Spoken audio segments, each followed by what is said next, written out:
great. Let's go. We're just checking. We got airborne warning. Airborne warning. This is Simba 1. Over. Simba 1. This is Warden Wilson Mutua. Over. Jumbo Wilson, Simba 1 is entering the reserve near the Little Cherry Forest. Over. From Jumbo, Simba 1. Keep your eyes open and drive carefully. You should see lots of animals. Roger Wilson. All right, everyone, look over to your left-hand side. These gray animals in the trees here, those are the greater kudu. And they're the second largest of all the antelope species. They can be up to 750 pounds. And only the males will have horns. There we go. Where's your camera at? Take pictures. Now over on your right-hand side back there, those are the okapi with the stripes on their legs. Where? They may look like zebras because of those stripes, but they're actually the only known relative of the giraffe. Of course, my camera's I see them now. And they're so shy and reclusive, they weren't discovered by the Western world until 1901. And then over on your left-hand side there's a bird over here. These are very important gathering places here in the forest. And it's usually our best chance to see some of the rare species like the black rhino. Look what's on the wall right here. Look, right here in front of you. And then over on top of this hill to your right-hand side, those are the bongo. And they're also very shy and reclusive, and they weren't discovered for quite a while. They've been nicknamed the ghost of the forest. And then over here on your left-hand side, of course, is the beautiful black rhino. Now, unfortunately, these powerful animals have been hunted nearly to extinction for their horns. Hundreds of thousands have been killed. And sadly, today, there's only about 4,200 left in all of Africa. And these white birds down here on your left-hand side, those were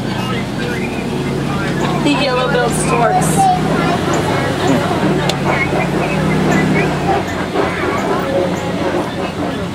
And the yellow-billed storks will eat pretty much anything from fish, snakes, frogs. They'll even eat small birds.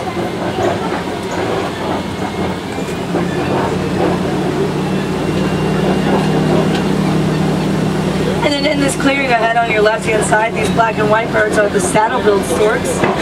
They're way over there in the clearing. They're the tallest storks in Africa. They can be up to 5 feet tall and have a wingspan of 8 to 9 feet, which is almost as wide as our truck.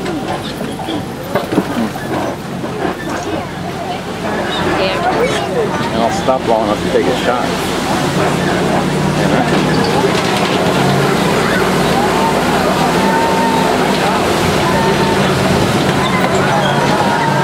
Alright, well, keep your eyes open because we are at the Sabi River. There's almost always hippos here. Here's one over on your right hand side. We're going through the water. There's a hippo in the water. Now they're among Africa's largest Hey, look, he's in the water. They'll be about 85 pounds at birth. In the water, Jeff. And they'll weigh up to 5,000 Big, pounds by the time they reach adulthood. Now over on the left-hand side is some more. And here's the water. They can stay submerged And for the about hippos 6 are to right 8 there on minutes the at a water. time. And they like to remain their eyes in the water coming out? for the day to keep themselves from overheating in the hot Africans. And at nighttime they'll come on land to feed. They'll eat about 150 pounds of grass at night. These white birds here, the pink-backed pelicans, they like to work together in groups his and nose is out. shallower waters in order to feed on them more easily. All hills in the world because you know why it's flying high. Yeah. All right, everyone, now as we cross this Riccio Bridge up ahead, please remain seated because we're going to be directly above some very hungry Nile crocodiles. Ooh. They're going to be on your left-hand side. Now these are much more powerful and more aggressive than the American alligator. They've got super strong jaws that can crush the bones of their prey. They're on top of each other. I don't know what they're doing, but they're all congregating around each other. It's kind of weird. Are they alligators? These are crocodiles. Much more powerful, more aggressive. And you see how they some of them have their mouths a little bit open. And they do that to regulate their body temperature by releasing excess heat through their mouths. Whoa, he's coming. Oh, wow. Whoa, he's fighting. They're fighting. Wow, that's pretty cool. I got him on video. They were like, Simba 1, come in. Just a simple one over. Just wanted to let you know that my ground patrol has seen a lot of elephant activity near the red clay pit. You definitely want to check out Wilson. We'll head over that way in a bit. Yes. All right, we're leaving the forest now and entering the savannah where we'll see a completely different ecosystem. And speaking of different, this upside down looking tree over here on the right hand side is the ancient baobab tree. It can survive long periods of drought by storing water in its trunk and going leafless for up to 9 months out of the year. They can also live to be about 2,000 years old. Now this is my favorite view in the whole savannah. The Serengeti grasslands. They stretch for hundreds of miles across East Africa, and it serves as a superhighway for millions of migrating animals every year. And it's also home to some of our more famous animals like lions and elephants. And then laying down over here on your right hand side are the Patterson's eland.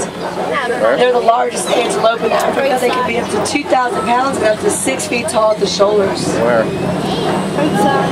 And we'll get a closer look at them in just a minute.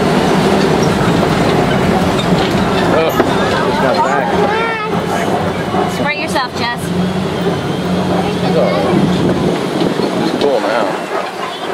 We're not walking. Man, we don't have the sun on our head.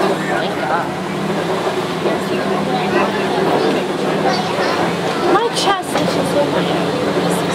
Hi. Spray your water thing on it. Cool now? Now these tall cones of earth around us are termite mounds, and they're hard as concrete. Alright, just spray them. Elephants will use them as scratching posts, and when they're worn down like the one over on your right hand Spray on side, the camera. antelope like the Patterson's eland will stand on top of them and use it as a lookout to watch out for lions that can be hiding in the tall grasses. Right my head. And when they spot them, they'll alert other members of the herd to try to keep all their family members safe.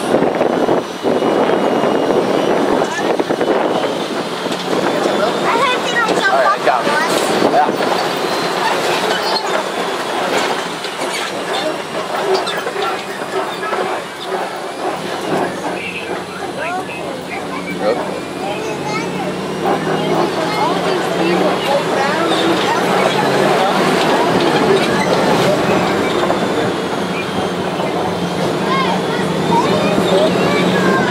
There we go.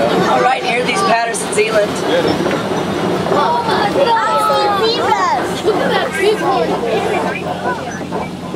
And then these gray animals over here, these are the white-bearded wildebeest. They've got the largest migrating groups in the world. About 1.5 million wildebeest will migrate across the African grasslands every year. And it takes only between 5 and 15 minutes for the baby wildebeest to be up and running and keeping up with the rest of the herd after birth.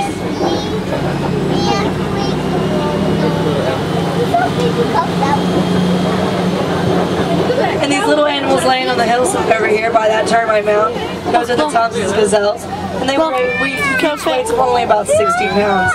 And then we've got some giraffes coming up ahead on your right hand side. These are the reticulated giraffes. Then that big brown animal with the massive horns is the Ankole cattle. Those horns can be up to 20 inches in circumference at the base and up to 6 feet long. And the reticulated giraffe gets its name from the Latin word reticulata, which means net, and that refers to the net-like pattern on their coats. No two patterns are alike, much like human fingerprints. Real close. Babies will be about 6 feet tall at birth. Could you please remain seated for me back there? They're hot. Thank you. Now you're seated. Somebody stand up. And giraffes will reach anywhere from 18 to 20 feet tall, fully grown. Is there any lines in this thing? Simba 1, this is Wilson. What is your location? Over. Near Monkey Point, heading towards elephant country, over. Keep your eyes open for me. We picked up a baby elephant that was wandering off on its own. There's a We baby can't elephant find the around here, mother. Jeff.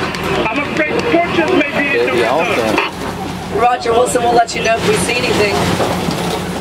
Alright, we're at Monkey Point. It gets its name from a colony of mandrills that tend to gather here. They're pretty shy and reclusive, so we may not see very many. Carry on. But mandrills are among Africa's largest monkeys. Adult males can reach up to 100 pounds. And I can see some over here in the trees. They're kind of blending in, though. There they are in there. Alright, there's one. I can usually pick up the Harambe radio station around here.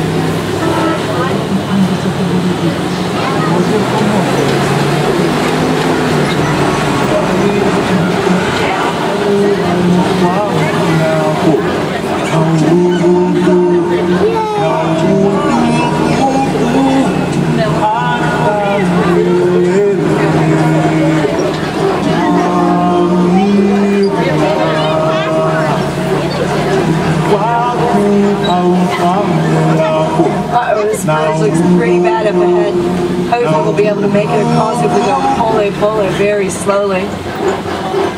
So keep your fingers crossed, everyone, especially since it looks like it's being held together with just some rusted old rope.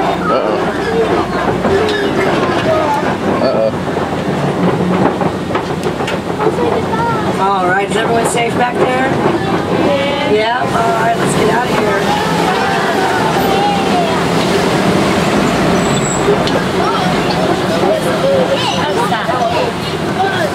Alright, we must be getting closer to the herd. If you look at the red clay, you'll see some tusk marks. Smell them. Elephants will eat the red clay to gain beneficial minerals. Just on the left. On the left. Self-squirt. Now, everyone, if you look, you'll see a little baby. It's in the middle. It's only 4 weeks old over here.